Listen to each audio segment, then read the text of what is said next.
There you go. This is the agenda for today's training. At the end of this training, we'll have this PowerPoint placed into the ESC Works or ESC only portion of the website. But this is what we will review today. We'll briefly review the statute, the toolkit, our new toolkit, and that is the vision of our new team members. They had, as we talked about the annual meeting, they came forward with some new ideas and some great energy and insights. So we're sharing this new toolkit and then just some other relevant information that applies to the Title I annual meeting. And again, it should be in the chat box. Maybe Shannon will need to add it. For Google Docs, we're doing a Google Docs sign in for registration. So look in the chat box for the link. If you've missed the link and if you could just fill that out, just take a moment right now to fill that out. We would appreciate that very much if you haven't done so already. And while you're filling out that form, I also have another thing for you to do. Very simple. We're just kind of curious to know what your experience is in polls. So Shannon's posting that in the chat box now, that link for the Google. So we have a poll here. Hopefully it's coming up for you. How many years have you been working with parent and family engagement? And if you'll just click whichever applies, we would appreciate that. Can you see that, or do I need to do something? I do not see it. You don't see it. So No, it's not there, Skipper. Okay. Oh, How about now? Okay. Well, I have to push one more button. Duh. Okay. And while y'all are filling that out, I did drop the attendance link one more time into the chat box. And I also dropped the link for the toolkit. If you didn't have a chance to download that yesterday, I wanted to go ahead and put a quick link in there so that you can see it as we work through it today. So 2 different links are in there, one toolkit and one more for attendance.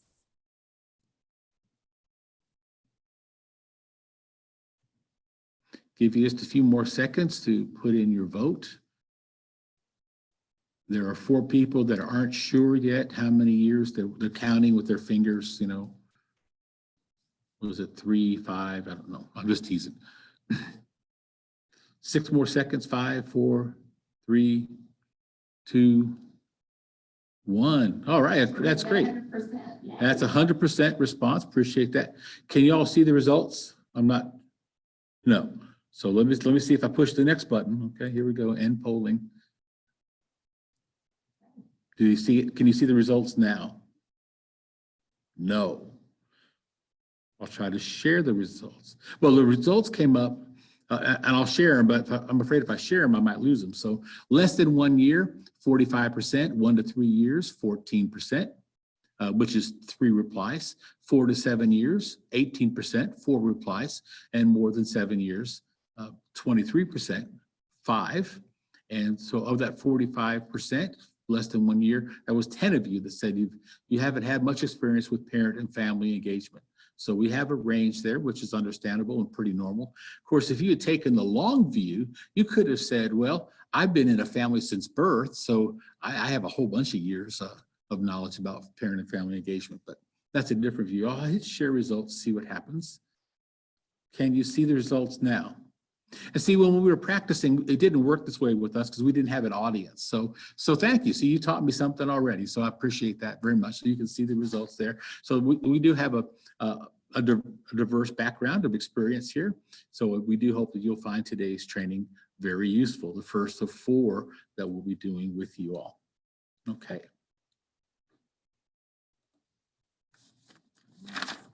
So next, just briefly, very briefly, the statute. You're probably already familiar or becoming familiar with section 1116 in ESSA. That's the section on parent and family engagement. Today, we're looking at the annual meeting portion, which is really a very small portion in the statute. It's in section little c, which is about the parent and family engagement policy. And there's a portion in there that talks about the importance or the requirement to have an annual meeting. And at that annual meeting, we're going to inform parents what it means to be a Title I school, what it means or how we want parents to be involved in the overall Title I school program, especially as it relates to PFE, but overall, because we're talking about student success, and we're going to talk about also just some funding requirements. And you'll notice here, we have highlighted in yellow that the Title I meeting should be presented, the fall meeting should be presented 2 different times, different days and different times during the day. This way, the hope is that we'll have more parents attending these meetings. Now, we do realize that this year in particular, and maybe future years, but this year in particular, due to COVID-19, a lot of schools are doing virtual meetings. And Shannon will address that with a lot more detail later in our training. So, but you're still required, even if you're doing virtual trainings and virtual meetings, to have 2 meetings, different days, different times of the day, so we can better accommodate more parents. So just for your information there. Okay. Oh, is there a difference? I got a question here already. Is there a difference between an annual Title I meeting and the annual, let me go to my chat room over here. Go to the chat. Is there a difference between an annual Title I meeting and an annual PFE meeting? If so, please explain. In my experience, no, that would, those 2 things, it might be called that, but that would be the same event. The law describes it as an annual meeting as a part of Title I. It's in the parent and family engagement policy, so I could see why you'd call it your annual PFE meeting. But from my thinking, without knowing more detail, that would be the same meeting that should be offered 2 times in the fall for your parents and family. But if you want to explore that question more, talk to us about it at the Q&A at the end of this session, or just give me a phone call or shoot me an email, and I'll try to do some, try to talk you through it some more. But I think that would be the same session, just a different title, different name. All right, so I'll pass the ball back to Shannon, who was actually going to begin to walk you through the toolkit. All right, well, thank you, Skip. As I said before, if you didn't have a chance yesterday to download the toolkit, I did put the link for that in the chat box. We're going to spend a lot of time today going through the toolkit. We have embedded our training into the toolkit today, where our goal when we created this was that it becomes a tool that's kind of that one-stop shop for both ESCs and for LEAs when it came to the forms that you would need, the training materials you would need, review of statute, just it's all in one place. So we hope that this toolkit allows you to use it within your trainings as well with your LEAs. And so we will be putting not only the toolkit, but this presentation, this PowerPoint in the ESC only, and Skip, I think, already said that, so that if you would like to use it as well, feel welcome to do that. Okay, so what you'll see, and I'm not going to go through every single page of the toolkit today. Some pages we'll just kind of skim over so that you know that they're there and you can read those at a later time. And then some pages we're really going to dive into so that you can see some good content. We will have a question and answer session at the end. So hopefully we've left about 15 or 20 minutes to do that, because you may have some questions at that time. And then we'll be glad to stay with you, or like Skip said, you can give us a call or email anytime. And if we don't know the answers to the questions, we will definitely find someone who can answer those for you. So our table of contents for the toolkit has 3 sections. The first section is just the introduction, and that is just a review of statute that we've provided for you or for anyone who's using the toolkit, just to refresh themselves every year. The second section is the actual planning materials. Lots of new materials in there that were created this year, and those are that's the exciting part that I think will be most helpful for LEAs. And then the last part is some surveys that you can use either at the annual meeting or even throughout the year, just to gauge how your Title I program is doing. All right, so let's just dive in. This first page after the table of contents in your toolkit is just an introduction. And as you can see, I just highlighted a small portion of that in pink. The toolkit was designed to assist in the planning of all the components required for the Title I annual meeting. It does list some things that we have in the toolkit there, and then it gives some other information about planning and presenting, and it gives a link to ESSA at the end. So if you want to go straight to the statute and kind of refresh yourselves at that point, there's links, and throughout the toolkit you're going to find embedded links to use. If you have already downloaded the toolkit, then you have already figured it out that we have a PDF version that is online, but we also have a Word document. It is a protected document, so it will ask you to download it or save that to your computer. But we really wanted this in a program such as Word, so that schools that are in a hurry, administrators have tons of things to do, or PFE liaisons that may be working multiple campuses, have something they can quickly download. They can edit it. They can make it fit their campus needs and then use it right away. They're not having to recreate the wheel. So that is why we put it in a Word format. So hopefully that is user-friendly. All right. The next page that you'll see again just kind of reviews a little bit of ESSA as you start planning for the meeting. And then what you see is the first slide of the Title I Part A annual meeting PowerPoint that has been used for training. You've probably seen this if you've been around for a little while. If not, it is a full PowerPoint. The first 17 slides are really some of the information that we're going to share with you today. Slides 18 and on are a good overview of PFE, and that would be a great tool to use that LEAs can use at their Title I annual meeting and present to parents. So that link is down there at the bottom, as you can see, and I'll take you straight to that PowerPoint, which is on our website. But in the toolkit, you will notice as you go through, we went ahead and took some snippets. So you'll see little snippets of each one of those pages. They are kind of tiny. So if you can't read a bit, that way you can kind of see what the whole PowerPoint would look like in its entirety. All right, the next thing that's in the toolkit is a one-page document. We really like one-page documents here at PFE. And Mrs. Katie, who you will meet at our next training, created this one for us. Our one-page document is just that, is one page, and it gives you all of the information that is pertinent in planning and holding your annual meeting. And we'll go through most of these sections as we walk through today, but you'll see that there's red little titles or subheadings on each one. The first one is just the information that must be addressed at your meeting, and we'll hit those bullet points as we go. It tells you what you must provide. It tells you what you may provide. It gives you information on the required compliance documentation that you need to keep and some meeting resources. So it will be live on the website, so you again can go straight to those resources, or you can print it off and keep it in a notebook or with this toolkit just to give a real fast overview of the meeting. The next page in our toolkit is another one-page document, and it is more for all of the meetings that you may see throughout the year in PFE.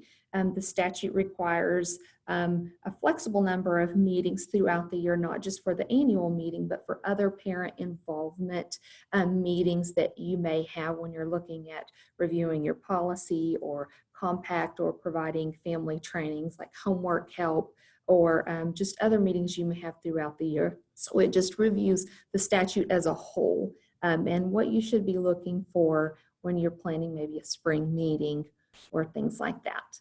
Again, just a one-page document. Okay, so that was section one. Like I said, just a review of statute and all the things that we need to know before we start planning the actual meeting. So we're going to dive into section two, and these are the planning materials. We're going to go through each one of the things that you see here on the agenda, and this is when we're going to really dive into some of the legal things we have to do, but also just some planning tools. Okay, So the first thing that we have is a planning checklist. And as we were thinking about the annual meeting and thinking about all the things that we had to do, and I was learning about the annual meeting, I just kind of went back into past campus administrator mode. And okay, well, if I was planning a meeting, I would have to do this and then have to do this. And I would create parts of the checklist. And then a couple of days later, I would remember, oh, I always got in trouble for forgetting to do these things. So that's how the checklist came to be. So what you'll see as we go through, it just starts at the top with a review of the PowerPoint again. So you can review that if you hadn't already, and what are the things I must do and remember for the meeting. The second part goes again into that part that Skip referred to earlier, is that we must have this meeting on at more than one day and at more than one time, so parents have more than one opportunity to participate.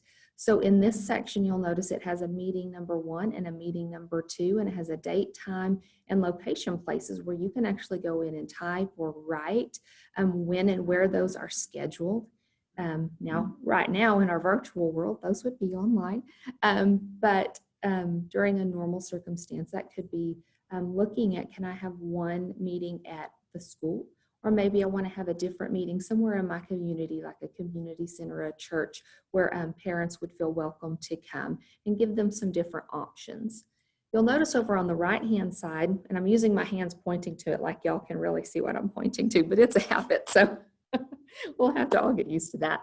But we do have on there a place for the person responsible for taking care of each section as you're planning the meeting, and a date completed. That way, if there's multiple people that are helping to plan the meeting, everybody knows what their part is, and that we can, someone who is overseeing it can make sure those are done and when they're done. The next section we have is several things just to schedule, and those are those little things that can sometimes get overlooked. One, scheduling with the building maintenance and custodial staff, making seating arrangements, getting the right room organized, and making sure that you're meeting right now state health guidelines if you are going to try to do something in person, or capacity guidelines of that room. Sometimes we would forget that room's only supposed to hold so many people, and we wouldn't want to upset the fire marshal. That was one thing I always forgot to do, is check with the custodian, and she would eventually forgive me after a little bit of begging and a few I'm sorries. Next on there is make sure you're scheduled with your technology department for visual or auditory needs. If you need a microphone or a screen brought down for a presentation, and they can help you get that set up. Scheduling with your after-school programs or other student organizations who may use the facilities after school. That way you're not planning a meeting where those groups may be until 6 or 7, depending on if you have those after-school program needs. And then making sure it's posted on your school and campus calendar, so you're not scheduling too many things at one time. All right, the next section deals with how we communicate about the meeting with parents. That is part of what we have to make sure, is that we're notifying them in a timely manner, and that they are getting it in a language that they can understand. So we gave some examples of sending this out on different dates and methods of contact, and you can fill all that information in as you go. We gave some examples of the different types of communication that schools might use to spread the word about the meeting, whether that's newsletter or emails or phone calls. Call trees are those automated services that some schools have these days, websites, social media, and then maybe a marquee, and some different places you can check off, yes, we sent this time, and here's where we sent it the second time. That way you have that documentation on one page here of when all of these things happen. So, you know, I know many of you probably sat through random validation training this morning, and they were talking about, you know, how do we show some of these things? Well, this checklist can help refresh your memory of, yes, we sent this out by a flyer on this date, because it's all documented here on the checklist, so that you can go back and refer to it. And then at the very bottom, it does talk about communicating in English and Spanish, which is required, and then any other languages that have been identified as a need for your campus. The second page of the checklist goes through personnel needs. You'll see it has some places for you to put the presenter and who will be overseeing or presenting the information at your annual meeting, whether that be a principal or a counselor or a PFE liaison. And we did have 2 blanks there for a backup just in case. You may need one. You never know what may happen in the course of a day and someone can't make it. The next role is very important, and that is the role of the greeter, to make sure that as your guests are coming in, they're signing that sign-in sheet, because you definitely need that for your documentation. Distributing materials and handouts such as the policy, and we'll talk a little bit more about that later, and then that person is just able to answer basic questions about seating or time or anything that the guests might need. You'll also need another person to take meeting minutes, and there's a meetings form that we'll look at in just a few minutes. And then you may need to acquire services from an interpreter or a translator or some translation devices, headsets. There's all sorts of different things these days to be able to translate as needed for your parents. All right, the next section we have is for materials. And that is first sign-in sheets, making sure that you have those and they have all of the information needed. And then we'll go over a sign-in sheet in just a few minutes. And then you need to have either copies or clear information where parents can find the following, which is the school parent compact, the district and or school policy, which again, we'll talk about a little bit later. And then we have another training coming up in a few weeks focused on the policy itself, if you need some more information on that. Things that would also be helpful that parents would appreciate would be a yearly calendar for the campus or the district so they can plan their year as a whole. STAR testing calendars, parents would appreciate those things. And then if you have a training calendar or activity calendar for other PFE activities that you're doing throughout the year that you could have available for them to pick up, or show them where they can find those things easily on a website or social media page. And then the last portion of the checklist are, we have other considerations there. You'll see that we have some ESSA statute written down there, and it talks about how LEAs may pay some reasonable or necessary expenses with the annual meeting or even other parent meetings as your year goes on. And 2 of those things that we put on there would be transportation or childcare. So if that's something that your school has identified as a need in its campus needs assessment, then those may be some things that you can pay for. We do have some asterisks underneath those that you'll notice, and one of those is about liability issues. So if you are considering providing transportation for parents or families to these annual meetings, definitely need to check with your district support center or your transportation department prior to advertising that, in case there's maybe some insurance liabilities that would or would not allow them to do that. So definitely make sure that you have gone through all of those things with the district. And the same thing for childcare, just be a little careful about who you select to help with childcare. I know that on my past campuses, we would grab our after-school care program workers, which were a lot of high school children, but when you have a meeting such as this, you may have some smaller children, toddlers, maybe even younger, that may need some child care. So some more adult supervision may be required, but those are some just things to think through. So hopefully the checklist will help LEAs as they're planning not to miss any small portions of the meeting. All right, the next part that we have is a timeline. It's very visual for everyone. Matthew, another one of our newbies here at Region 16, created this. And as you'll notice as you look through it, it's not just a timeline for the annual meeting, as it does encompass the year as a whole. But as you'll see, it talks about starting the planning of the annual meeting, but it takes us even through the spring when we're reviewing our policies and our program, and those things that need to be updated, that parents need to be invited to help be a part of your parent and family engagement at your campus, and takes us all the way through the end of the year. And what this does is just gives us that idea of everything that we do and we work on and we revise and we talk to parents and we send out surveys, compiles back. And as we come the next year to our annual meeting, we're going to share that with parents the next year. We're going to share with them our new policy and our new compact, and we're going to share with them, the ideas and the surveys and the information that we got back last year, and how we're incorporating that into our program this year to help their students. So, it just goes in a circle each year, and hopefully this is just a visual. Our plan was you could print this off and keep this on the front of your notebook to always kind of check and see where you are, or even maybe print it out poster size and keep it on the wall, just as that visual reminder of the things that we need to do throughout the year. Okay, the next piece of the toolkit is the annual agenda, or the meeting agenda. We're going to go through it step by step, and at this point, I'm going to turn it over to Skip. Thank you, Shannon.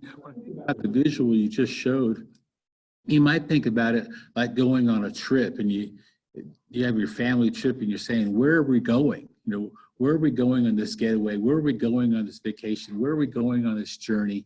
And I'm starting in Amarillo because that's where I'm at. I'm starting in Amarillo and I'm going to Colorado.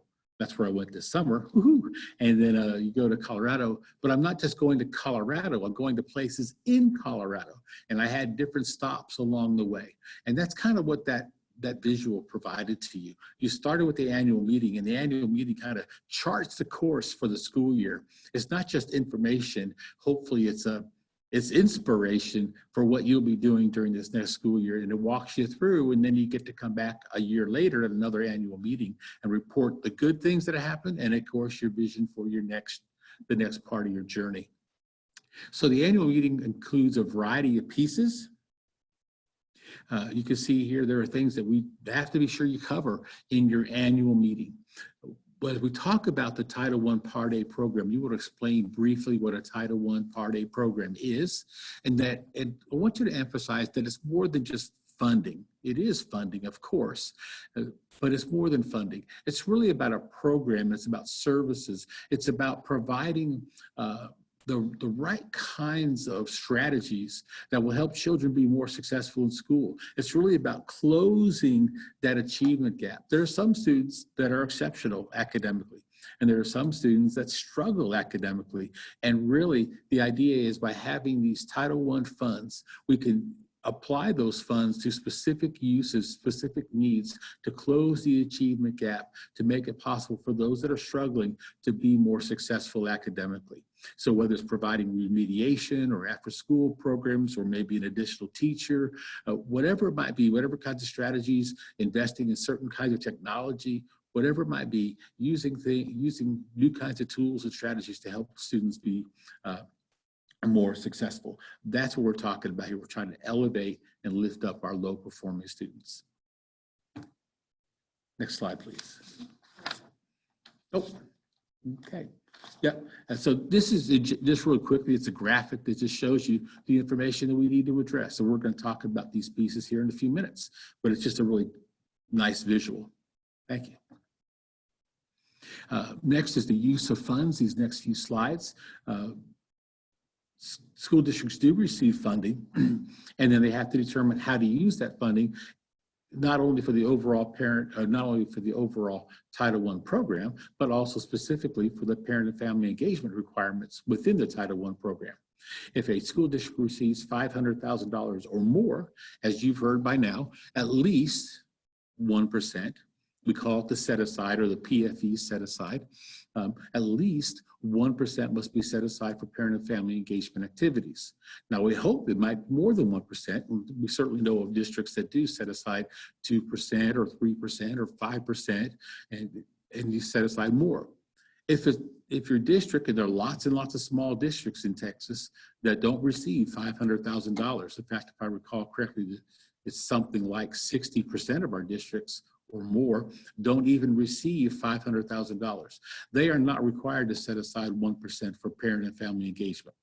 They're encouraged to, it's a best practice to, but they're not required to. But they're still required to perform and meet the requirements of parent and family engagement as they're identified in the statute in section 1116. Of that amount that is set aside, that 1% that's set aside, 10% could be used at the district level.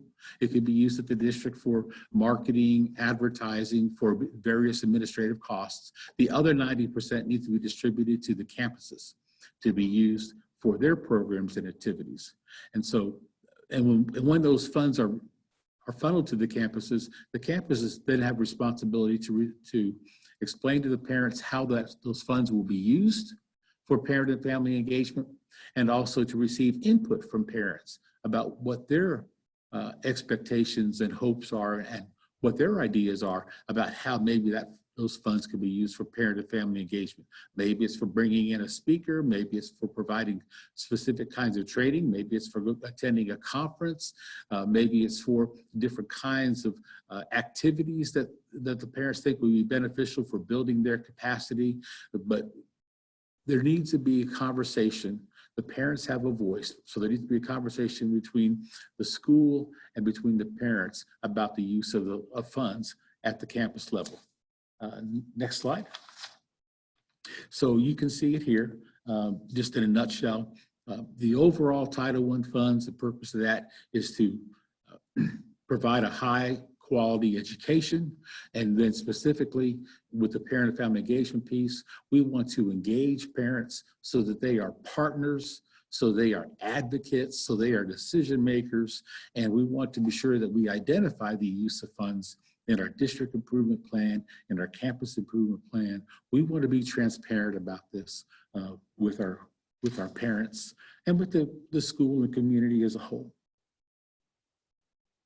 Next slide, please. Another piece to be addressed at the annual Title I meeting is clearly what I've already stressed, is that we want parents to be involved. And so there are many ways in which a campus might choose to invite and include parents in the work that they're doing. Obviously, we haven't talked about this. We'll go into more detail a little bit today, but really at the next trainings. Parents need to be involved as we develop, review, and revise the policy, both at the district level and the campus level, as well as the school parent compact. We want parents to be able to feel welcome to come to the school, whether it's observing their students' classroom or whether it's volunteering in the school or in their classroom, assisting with reading, whatever the need might be. We do want parents to develop as decision makers, certainly as it applies to decisions pertinent to their child, but also in the broader sense. Maybe they will eventually serve on a site-based decision-making committee. Maybe they'll serve on a parent advisory board, but we want parents to have a comfort and a confidence to serve in the school. It's required at the elementary level, but it's a best practice for all grade levels to have an annual parent-teacher conference. At that initial conference, parent-teacher conference at the elementary level, they will present the compact and talk about how that compact applies to student learning. But obviously more than one parent-teacher conference is advisable. So these are just a few of the ways parents might be involved. Each school is going to have lots of programs, lots of activities, and parent participation and parent partnerships are definitely needed. And I'm going to pass the ball back to Shannon because she's going to take us, say a little more about the policy and the compact and more about the requirements for the event. Okay, so here we go. We're just going to briefly hit on policy and compact like he said. We're not going to go in today about writing the policy or anything that it needs to have within it, as you're going to do that with our next training. We do just want to hit a little bit about what we do with that policy and compact at the annual meeting. the first thing that needs to happen is it needs to be distributed and reviewed. We need to review that written parent and family engagement policy and the compact there at the annual meeting. Now, you don't have to go into significant detail about it, but we need to give them an overview about what it is and its purpose, and describe to parents their role in helping the school over the course of the year review that compact and maybe update it as they see, needs. We may have a meeting in the spring where you can bring parents in to look at that that policy and refine it to make the school a better place. One thing that they did bring up this morning in random validations, and I kind of took a snippet of it, and that's what I was telling Skip, is the question about how we document that that's been distributed. Well, that happens at the annual meeting each year. So how are you documenting that you handed that out? Well, that could be documented in your agenda that, number 3 on our agenda today is to distribute the policy to parents. And then it could also be documented in your meeting minutes that, our presenter today distributed the policy and on his PowerPoint went over it with the parents. So there's 2 ways that you've now documented that distribution of that policy for random validation purposes. So just know that that's something that we definitely share with our schools this year, as it is part of that process and as you are training. All right, the next thing that we have is the curriculum and assessment piece. And again, it's just going to be an overview of the school's curriculum and the way it's assessing students.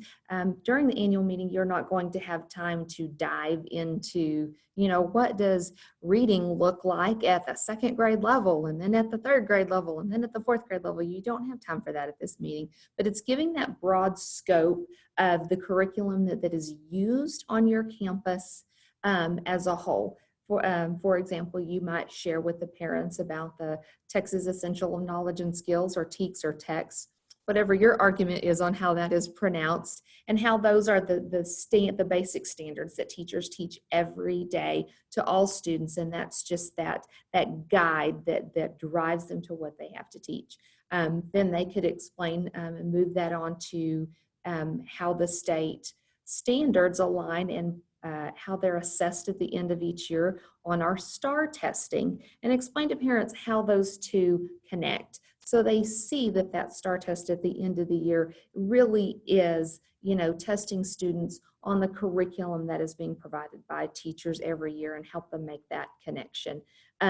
Giving a STAR testing calendar is not required, but again, like we said, it's suggested to pass out at the annual meeting. You may share with parents during the meeting about other curriculum activities throughout the year. If you're hosting like a family math night or family reading night, or other parent trainings where they will go into greater detail about curriculum, where parents can choose to come hear more about math and what my kids are learning in math. And math doesn't look the same way as it did when I was a kid. I'm not sure if you guys have heard that, but over the last several years, I continue to hear, well, that's not how I was taught math. We did it like this. So that would be a great time to bring parents in and really explain that curriculum to them so they can kind of understand what it looks like in schools these days.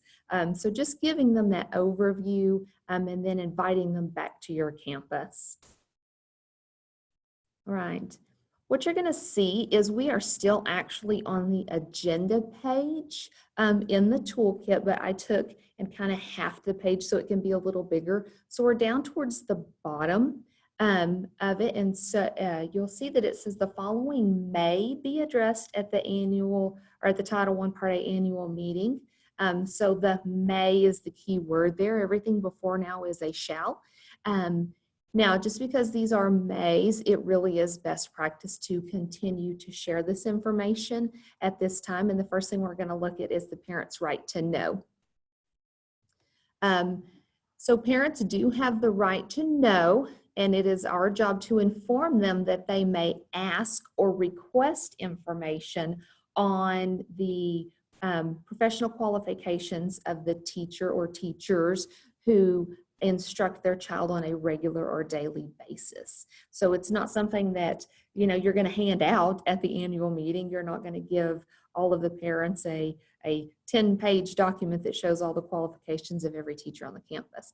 But it's just informing them that they do have the right to call up to the school and request that information on their child's teacher or paraprofessional or other staff member who may be working with their child on a regular basis and providing some type of instruction.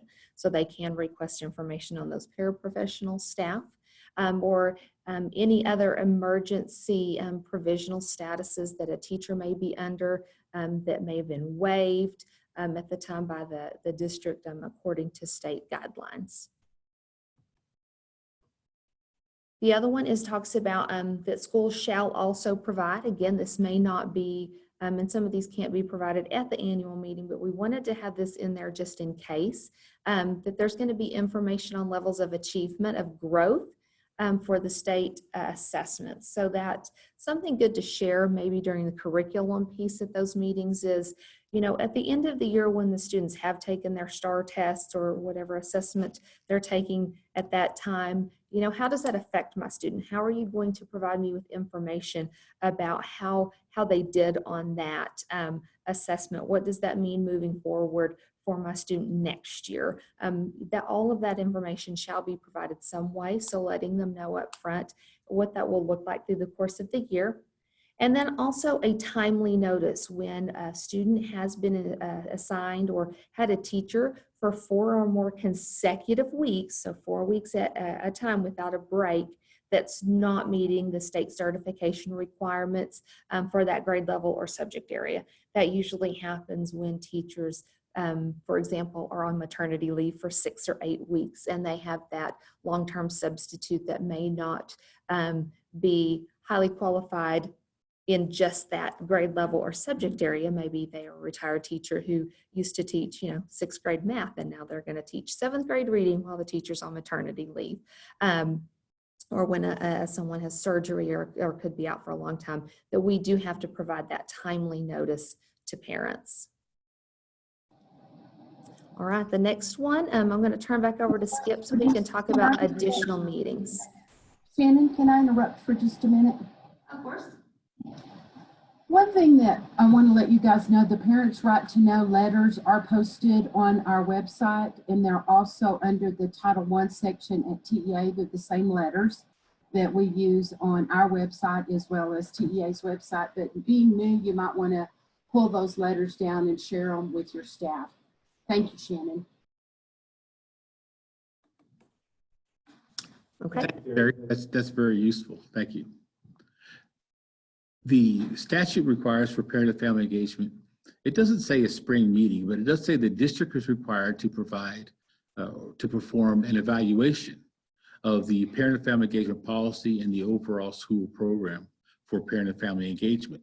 That task, which is assigned to the district, is normally then passed on to each campus to perform surveys or focus group conversations or other types of ways to gather information from the parents to evaluate the success or the need for improvement in their parent and family engagement policy and their program.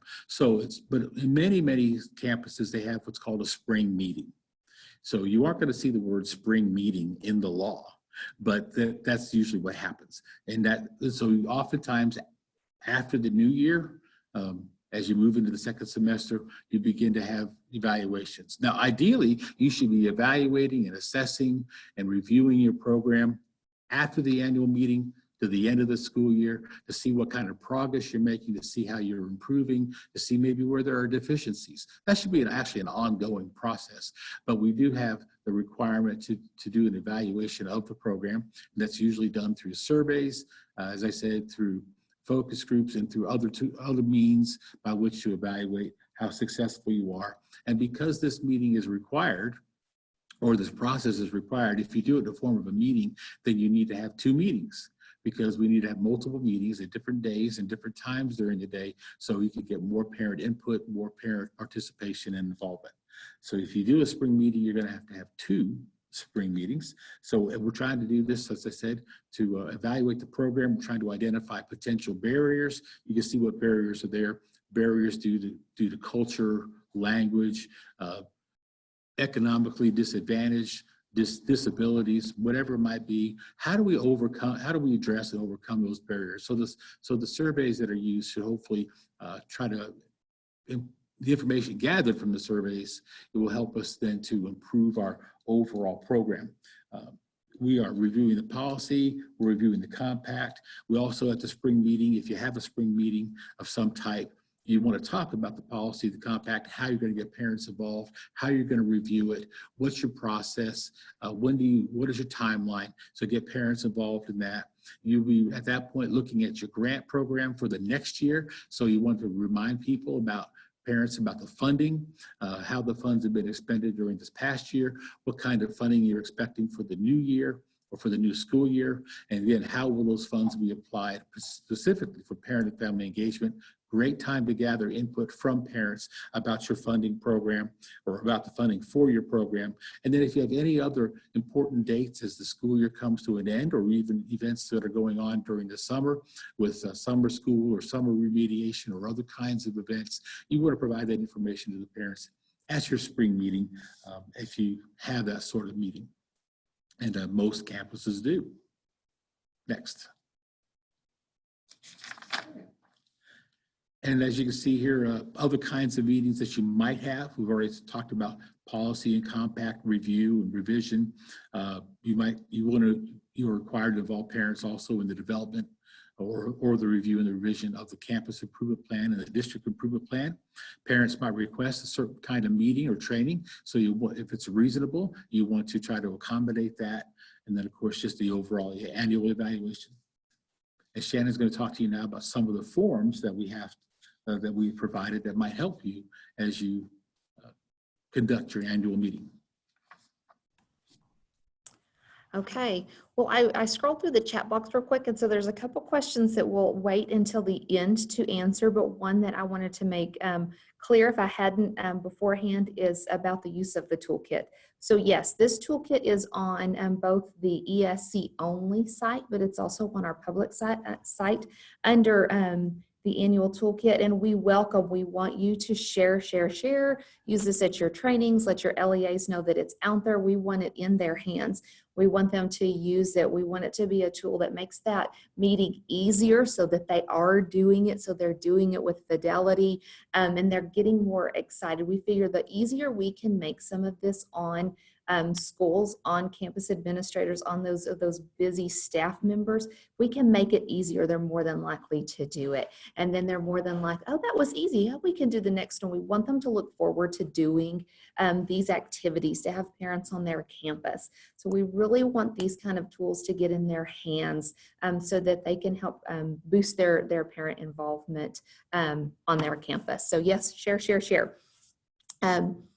Speaking of that, here's one of the tools that we put in their forum. And guys, it is very simple. It's just that annual meeting minutes form. Again, we wanted something they could print out that they could use if they wanted to type their information in there about their school district or campus. They're welcome to download that and edit that, or they can just print it off and handwrite it in there. But it's a nice form that when we come to have to keep documentation or turn it in for random validation, it's ready. It's something that is usable and clear to understand. We do have the date, time, and location on that form, which is important to note so that we can see the 2 different dates and times that the meeting was held. We have a place on there for the person recording the minutes, because more than likely the person recording the minutes is not the same person who was providing the training. If they are, then they're very talented, more so than I am. A place for the minutes, just the running minutes of what happened at the meeting. But what you'll notice in about the, have a little more than halfway down is there is a place to take note of parent suggestions or responses at the meeting. Because an important part of the annual meeting and all parent and family engagement meetings you have on your campus is allowing parents to give feedback, allowing them to ask questions. And that feedback and those questions do need to be documented in your minutes at every meeting that you have. and then they need to be reviewed as you're looking on how to improve your practices and your overall Title I program. Then at the end, we did put a place for the name of an interpreter. So if someone did have to interpret what was shared by a presenter, there's a place where you can put their name. So if there are questions later on about, well, we presented this information, but someone else heard it a different way, you can kind of get some clarification there. And then we just put a place at the bottom for the signature of the presenter so they can review the minutes that were taken down, make sure that's an accurate representation of what they presented at the meeting, and then they can sign that. You know, that's not necessarily a formal, thing that you have to do, but it is just some, things to make sure that as you're going back and looking at things, you're kind of covered. Right, the next portion is a sign-in sheet. I did take a little time visiting with the Title I group here at Region 16 about, hey, what are some things during your training or when you're working with your campuses that you think that we could bring in, and really a sign-in sheet was one of the first things that they talked about. And again, they get busy and it's time to have a meeting and they didn't bring a sign-in sheet, or they don't have time to make one, and they grab a blank piece of paper off the copy machine and people just sign their names, and that's the sign-in sheet. But she says, it doesn't give us all the information that we need. Specifically, what you'll see on here is, of course, the person's name and who was there, but the role. The role of that person is very important to keep on hand. Who is there? Do we have 30 people at our annual meeting and 25 of them are actually teachers? That we're not actually capturing as many parents as we want to. So the role is important to have on there, and something that they suggested. And so we went ahead and put it on there. We also put a place for phone or email information. That way, if we need to follow up with the parent, they were asking some great questions. Well, hey, we can follow up with them and talk to them some more. And then we also put on there, which is not a requirement, but we put the student's name and then their grade level on there. Again, just to start collecting some information about our programs and what's happening. You may notice as you go through the meeting, and then we have another parent, involvement meeting, and you're noticing, what? There's not any first grade parents that are coming. What are we doing wrong? How are we not communicating well with certain groups of students? And that will kind of give you some data to look back on as you're wanting to improve those programs. Okay, that is the bulk of the forms and whatnot for the toolkit, but we are going to dive in and talk a little bit about virtual meetings. I don't know if this is how you guys feel. Maybe not right now. I'm not sure how many of you are actually working back on your campuses. As I'm scrolling through, your pictures right now, it looks like a lot of you may be back at work. Some of you may be at home still. So if you're at home, you may look more like the little fella here on the left-hand side, and that's why we don't have our screens on. Some days we all want to turn our screen off because we're just feeling a little frazzled like this guy. And then other days, we're ready to go and we look like the little cutie here on the right side, which I may be telling y'all wrong because I may be backwards on this thing. I don't know, but it was a pretty cute visual. So here we go. We are going to talk about virtual meetings today for just a little bit. That may not be something that is always in our toolkit because, right now we don't know how things are going to end up in the next 3 months or 6 months or a year. But we do need to address some best practices for virtual meetings. Those have been the main calls that we have had since school has started back in, and just some help with how do we help schools know what the best thing to do is during these times. So as we do go through this, I want you to keep the lens of, we aren't just talking about virtual meetings for the annual meeting. We're talking about virtual meetings that may need to be held throughout the rest of the year, or if schools just want to continue having some virtual meetings. We have been told as of late by some school districts that the number of parents that are participating in their meetings has doubled significantly. And I guess that's just by providing a time when parents can be there. So that is a good thing. So be thinking about the lens of, in the spring when we have a meeting, or when they're having parent-teacher conference, what are some things that we need to do when we're meeting virtually? So if you found that page in your handbook, it does look a little different. I've pulled some of the snippets out, some of the highlights of this, but I did want to read a little bit to you. It says at this time, all required documentation and procedural guidelines for the Title I Part A annual meeting are still in place as of right now. However, the Texas Education Agency understands with the current situation, there will be a need for some flexibility. So I do want you guys to know that as we went through all of these pieces, we had lots of questions. We spent a lot of time with Jaime and then with TEA getting clarification on what we needed to do and how were they interpreting what the law says and trying to meet the intent of the law. So what you'll see over on the box on the left is in the toolkit, and that's just a snippet of 2 of the questions from the funding and grants frequently asked questions that really met some things that we needed to cover for virtual meetings. The first one just talks about programming and what's being waived. And as of right now, most of the things, our program requirements for PFE have not been waived as of this year, but there will be some flexibility. The second question had to do with social media, such as Facebook and those types of things, and providing information in that, and their answer to that is below. And then the link there to that frequently asked questions is there so that you can go back and refer to it. You can keep up with that to see if any changes have been made over time. All right, we're going to dive in on this page and look at some tips and some suggestions on virtual meetings and the things that you can do and the things that you still need to do to meet random validation, such as an agenda. An agenda will still be required if you're having a virtual meeting. It still needs to be given prior to the meeting. How you do that or how LEAs do that is really up to them and how creative they want to be. They could mail it out, they could email that out, they could post it on the website, they could post it on social media beforehand, and then have it posted prior to the meeting, you know, a few minutes before if they're on a Zoom, so parents can kind of look at that as they're joining the meeting, but that still is a requirement. The policy and the compact distribution are still a requirement. We still need to give those documents to the parents so that they can review them and view them and ask questions about those. Again, those could be attached to your agenda when you send it out, you know, emailing it or posting that on some kind of a social media, or just giving some very clear instructions on where they can find that on a website, and making sure that it's not embedded so deeply into a district or campus website that it can't be found.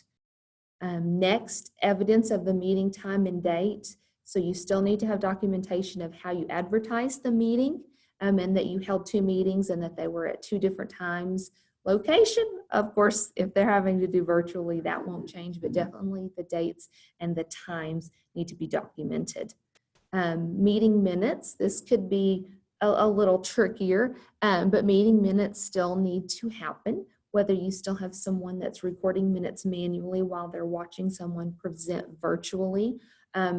But you could also keep a recording of your meeting as well, which has been something that's been brought up several times, which is making sure that whatever platform you're using, such as Zoom, different levels, different purchased or free versions will only save some of those for certain periods of time. So if you do want to keep a recorded version, you probably want to go ahead and download that now onto your computer or a cloud or something. That way, if Zoom doesn't keep it more than 30 or 60 days, you'll have it for the next year.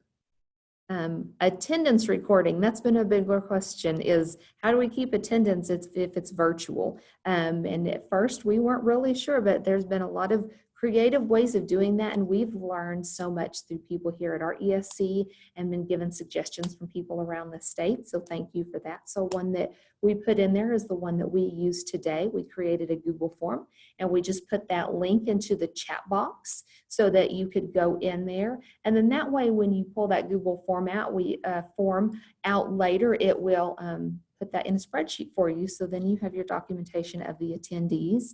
In other meetings, we have seen, just go and type your name into the chat box, but you probably need someone else, someone keeping minutes, and then someone on the attendance side jotting down all the names of the people who come into that chat box. And we know there's so many other ways that you could do that. So if y'all have better ideas, we'd love to hear them so that we can share those throughout the state. And then last, those translation services. That's where I think some creativity is going to have to come, is that we still need to provide those annual meetings, if they're virtually, in languages that parents can understand. So how you do that, again, may have to be creative, but you may have to consider having the meetings in English, and at a separate time having meetings in another language, whatever that may be, or multiple other languages for the parents that you have on your campus that have those specific needs.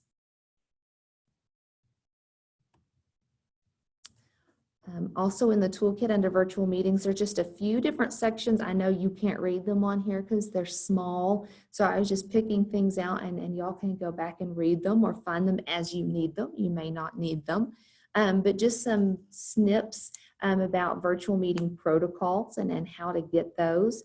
Some tips on preparation and getting ready for an online meeting, how to prepare your team, how to choose times for online meetings, how to send out materials and ahead of time, and having a backup plan, because we all know technology and we all need a backup plan when it just decides not to work.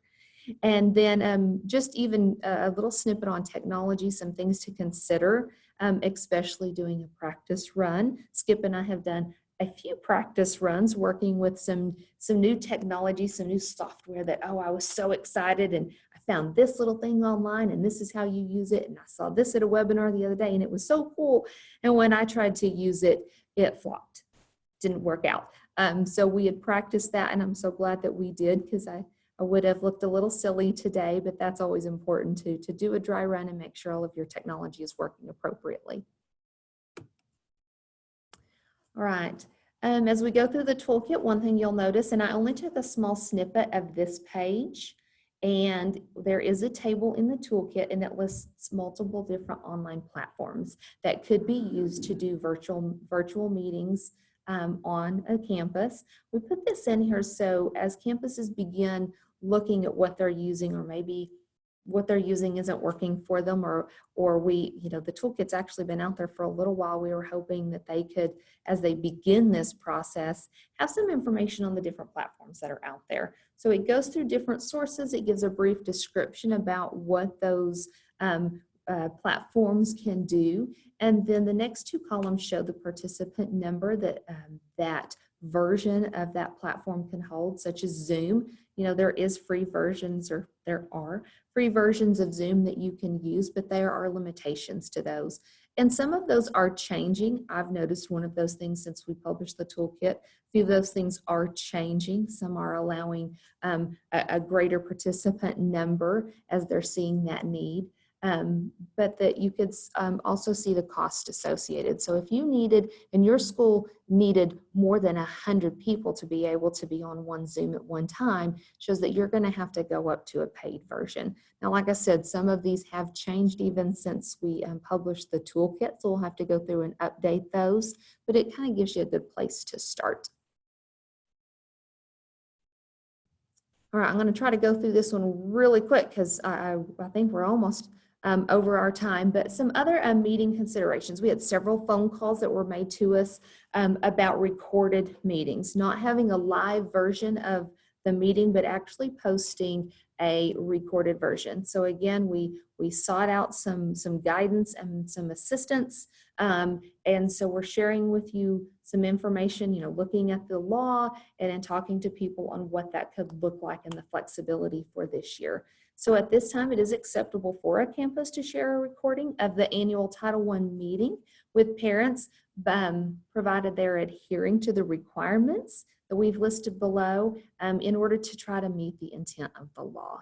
A recorded version, they're going to get the same information as a virtual meeting or a face-to-face meeting, but the one thing it's going to lack is that ability for parents to participate in the meeting, that ability for them to ask questions and receive feedback on your programs. So if you're looking to post a recorded version of your meeting, then we will have to look at some of these things that we've mentioned below and consider, how am I going to give the parents an opportunity for Q&A? Am I going to offer a virtual Q&A session at a later time? Am I going to send out some surveys or some online polls? And we've listed some software options down there. Again, these aren't extensive lists, but to get you started with some ways you could send something out for parents to ask questions, give feedback, and get that back to you. One thing that we did suggest on there, and again, wanted to let y'all know that we here at PFE are not in any way saying you have to only use these software. We're not wanting to, just advertise certain programs. What we're wanting to do is give you some ideas on programs that you could use. We know there's a lot of them out there. And if there are some that you have been using and had great success with, again, we'd love to know those, and we can add them to the toolkit as we go. But one thing that we were thinking, and as we dove and looked out on the internet for things, is a Google form. You can use those Google forms and you can embed videos. So consider embedding that recorded video in there, and then you can add questions like a quiz or a survey after that, even breaking up the video into different snippets on different topics, and then having places for feedback or questions within that Google form. And it also, when parents sign in, it's also going to give you an opportunity to collect some attendance for who was there. So those are just suggestions on ways you can meet that need to give parents the questions and the feedback opportunities. Again, there was some required documentation that we put down here. If you do have that recorded version, advertising how and where you will post the recorded version, how long it will stay up there for parents to view is required, an agenda is required, minutes of that meeting are required. It does say on here about a sign-in sheet or attendance roster, which we don't have a lot of great suggestions on that, how you could try to collect parents that are actually viewing that recorded version. So there are a few tips down there. We'd love to hear more if you have some out there. And then those translated versions will still have to be posted as well. And then at the very, very bottom of that virtual section, it does talk about possibly having some considerations for parents if they call and request. They don't have technology, they're not able to view the recording or live versions. How can we get a paper version out to those people, maybe in the mail, a copy of that PowerPoint, a copy of the survey so they can ask questions, as well as the minutes so they can see all of the interaction that would have happened at that meeting. All right, I'm going to quickly turn that over to Skip so he can go over the last section on surveys, because I definitely want to give you guys enough time to ask questions and us to give you some feedback. So I'm going to turn it over to Skip. Hey, Skip, while you're getting beamed up, Scotty, do you mind if I? No, go ahead, Terry. I got an email from one of you, and I just wanted to thank you for sending the email, but feel free to ask the questions on the chat. One of the questions that they had, Skip, was just concerns about, it seems like this is a lot of material to cover in a annual Title I meeting. A lot of the pieces that Shannon and Skip have talked about, they move very quickly. They're not, each piece doesn't take a long time. But what we're really trying to get people to understand is, in the past, so many schools did it at their open house, and they spent about 5 minutes and called it an annual Title I meeting. And the fact is that simply doesn't work. It doesn't meet the intent of the law. It doesn't follow compliance guidelines. So we're really trying to get people to understand, we're not saying that you can't do it at open house, but you really need to close that section of the open house and open up the annual Title I meeting and cover all of these pieces. You don't have to be in deep detail, but you definitely make sure that you follow the intent of the law. And one of the things I just have to say, you guys right now with this environment, this is prime time to begin building those real, genuine, authentic relationships and partnerships with parents. An annual Title I meeting is a great place to get those parents to hear your passion, to get them to understand that you want to create a culture of care that involves parents. If you fly through it and you don't give them good information, then they're not going to feel that. So as you go forward and you do these presentations, we really want you to really sell to them the importance of giving those parents information, but also soliciting their input. So I just wanted to share that. Thanks, Skip. Thank you, Terry. And do recognize, and you can take some comfort in the fact that we're talking about how to do the process as well as the content of the presentation at the annual meeting.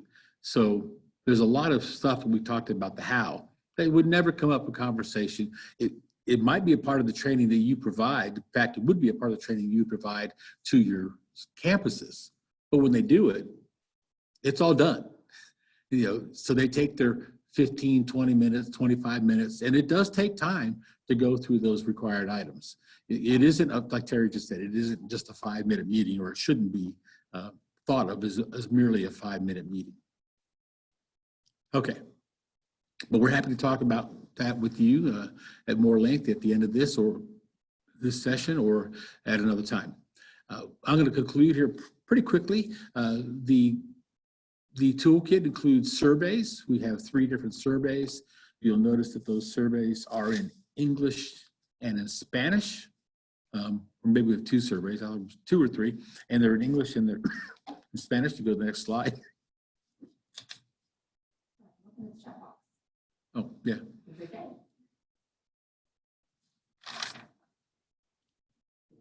No. There we go. Okay, so we have some surveys in there that you can use during the school year. You don't have to wait till the spring. You can use them at any time. If you choose to use surveys, you might want to look at these guidelines, because the surveys, like the whole toolkit, if you download it in Word, the Word's in a protected format, which means you download it, but then it goes back up on our website unchanged. Once it's downloaded, you can edit it. So you could edit these surveys for, our campus could edit these surveys for the use that they need. And we suggest that you consider these guidelines when you develop your questions, when you review your questions, so that you make sure that the information you're trying to harvest from your families and from your community and from your staff and maybe from your students is the information you need to know to improve your Title I program, and specifically your parent and family engagement activities and strategies. So you'll see on the next slide that we have just a short sample of English and Spanish a survey, and that's how they are in the handbook. All right. And so just a final reminder, remember, you've already heard this several times, when you have your Title I annual meeting, be sure to maintain documentation, how you've advertised it, agendas for the meeting, sign-in sheets, accurate record of minutes, or any other documentation of products that might have been developed, and you got to keep it on file for 7 years, either electronically or a paper version, either way, but you've got to maintain documentation for multiple years. So now that's the conclusion of this session in a formal way.